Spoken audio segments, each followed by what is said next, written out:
is it?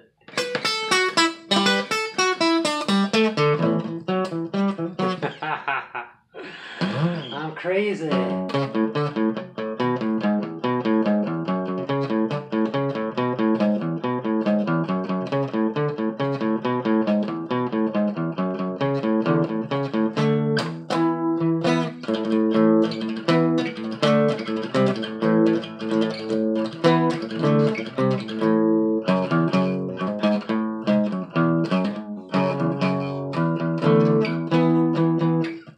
Anyway.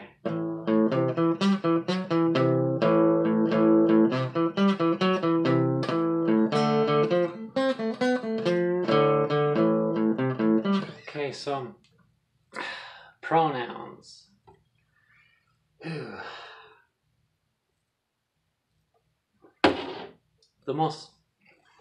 My least favorite parts of being transgender is the pronouns and the bathroom parts. They're not fun.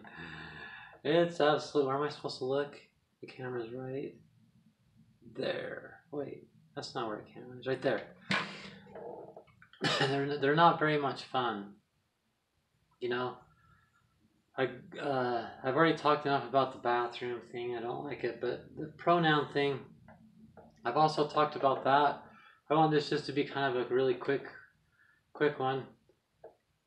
It's like a person might say, hey, you know, I like you and everything, but I just don't believe in calling you a female because it's like, a her, because it's like you're hijacking something that describes how they were born biologically, you know?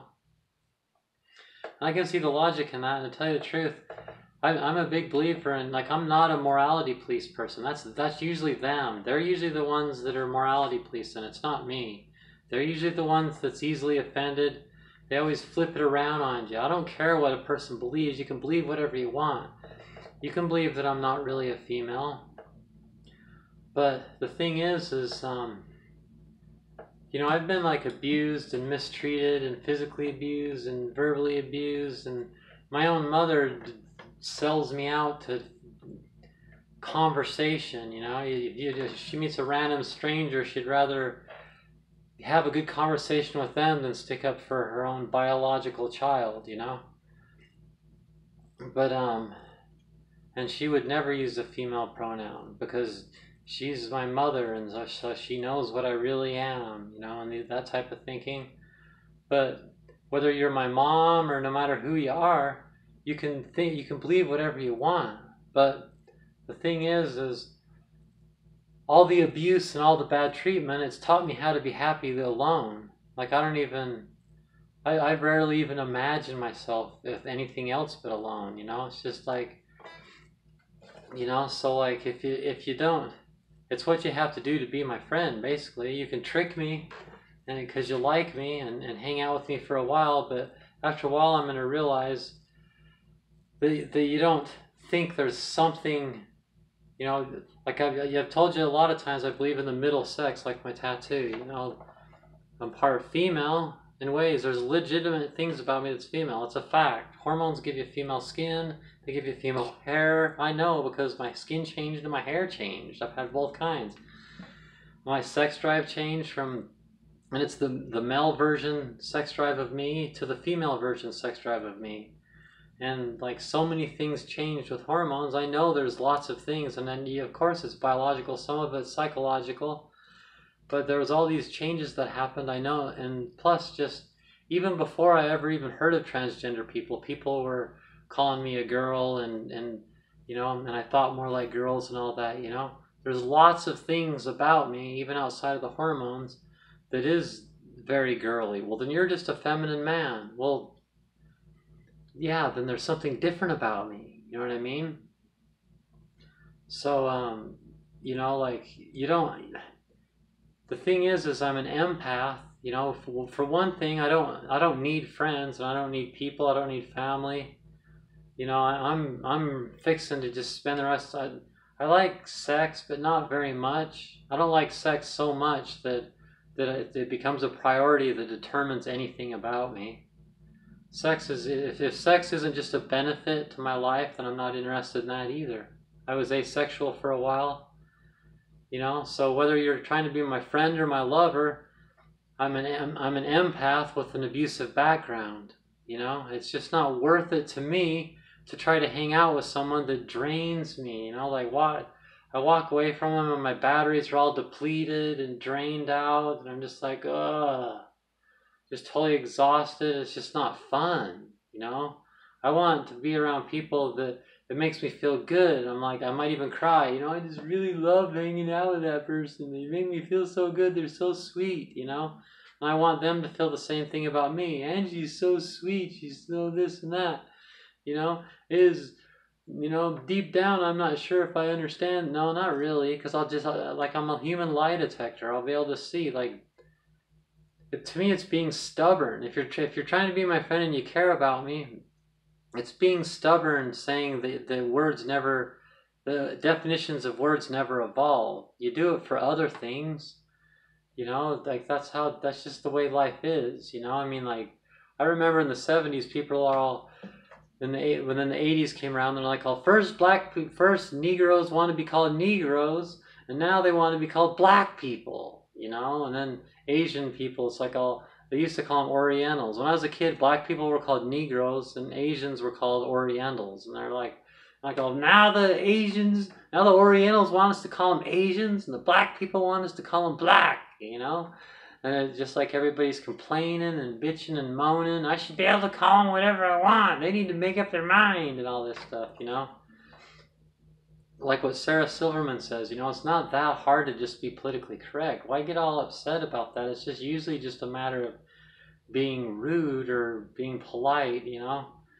So that's kind of how I see it. You can have your own opinion, you know, and if you hide it, I mean, if you try to hide it, if it's out of niceness, that, you know, that you're adapting to me, then I'm going to take that as you really care about me and you want me to be happy. You know what I mean? I'm going to appreciate that. And if you make mistakes, that's, I understand, nobody's perfect. You accidentally call me a he. It's like, oh, yeah, I just called you a he. And making a big deal about it after I say, no, I understand, is kind of counterproductive. Now I'm like, oh man, so you're like walking on eggshells for me? Like, I imagine I'll never see you again then. I must not be a very fun friend, you know? So, you know, like, so that's basically it. You can believe whatever you want in that, but you can't be my friend unless you make me feel good. That's what friends are. They're people that you feel good around. You make them feel good and they make you feel good, and it feels good, you make them feel good, and it makes them feel good that they make you feel good. And as far as lovers, just, you know, like, sexuality is the same thing. It's like, I'm a heterosexual female. It's like, oh no, do you like women? No. And you're born a boy, then you're a gay man. It's like, oh, well, that's, you know, I don't really care if you think I'm a gay man. You know, I like kissing boys, and I don't really want to have sex with girls at all. But the thing is if we're gonna have sex and it's gay man sex, I just would rather just not, you know, like I said, I can take or leave sex. It's like, oh, well, never mind, I don't want to anymore then. That's not fun enough, you know? And then, you know, it's just like, what I want to have is heterosexual sex where I'm a woman and they're a man and they're making me feel like a woman and I'm in the female role and blah, blah, blah. You know, that then I'm going to be like, well, this is fun and it's starting to turn me on, you know? And it's like, I don't even get turned on at first just because it's just, you know, like a lot of women, you know, that you gotta warm them up and everybody, you way have to warm me up. I'm not like a 5 minutes and I'm ready to go. With some things, I guess, like kissing and I guess oral sex. I mean, there are things that I can kind of jump into a lot quicker than others, but as far as like me, if you, like some guys, they want to just give you really good sex, you know. Ooh, yeah, you can do that, but you're gonna have to.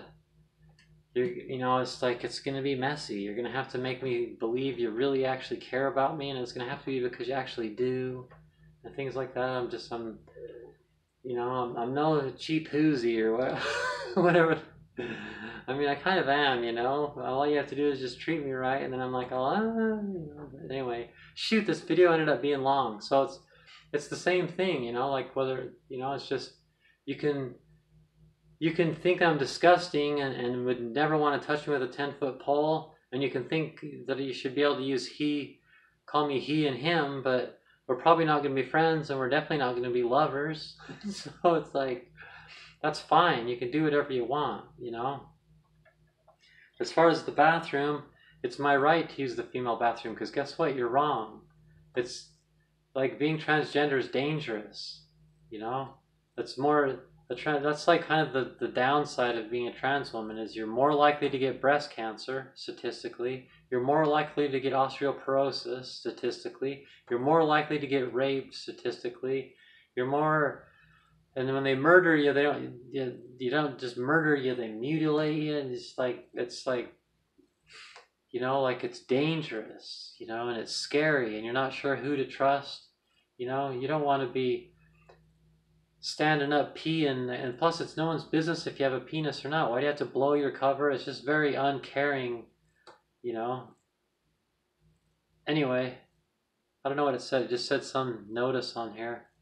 Not really sure, but so it's just kind of like the bathroom thing is my right, and you guys will catch up later. You're behind the times. But the pronoun thing and the sexuality thing is, you know, if you want to come in closer and actually become friends or something, you know, you're going to have to do that. Because it's just not worth it to me to deplete my batteries every time I hang out with someone.